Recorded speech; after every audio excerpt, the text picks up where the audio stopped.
കുട്ടി എന്താ ചേച്ചി? കുട്ടി ഇതിനു മുമ്പ് വേറെ ഒരുപാട് വീട്ടിലൊക്കെ ജോലി ചെയ്തിട്ടുണ്ടോ? അവിടുത്തെ ഭർത്താക്കന്മാരൊക്കെ കുട്ടിയോട് എങ്ങനെയായിരുന്നു പെരുമാറ്റം? ഭർത്താക്കന്മാരൊക്കെ വളരെ സ്നേഹത്തോടെയാ പെരുമാറിയിരുന്നത്. പക്ഷേ ഭാര്യമാരൊക്കെ ഒരു വകയായിരുന്നേ. അല്ല, കുട്ടി എന്തിനാ സാരി ധരിച്ചിരിക്കുന്നെ? അയ്യോ, എന്താ? സാരിയേക്കാൾ ഐശ്വര്യം ചുരിദാറാ. ശല്യം മുഴുവൻ കവർ ചെയ്യുന്നതുകൊണ്ട് പറയല്ല കേട്ടോ, അതൊരു ഐശ്വര്യ. അപ്പോ ചേച്ചിക്ക് വേണ്ടേ ഈ ഐശ്വര്യം?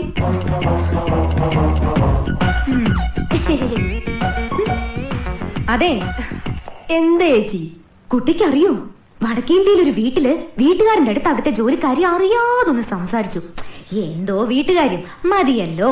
അന്ന് രാത്രി കാവില് വിളക്ക് വെക്കാൻ പോയ അവളെ പാമ്പ് കൊത്തി. അതെങ്ങനെ നിനക്കറിയാം? മുമ്പ് ഇവിടെ വന്ന ബിന്ദു പറഞ്ഞായിരുന്നു. ഓ, അപ്പൊ എല്ലാം അറിയാം.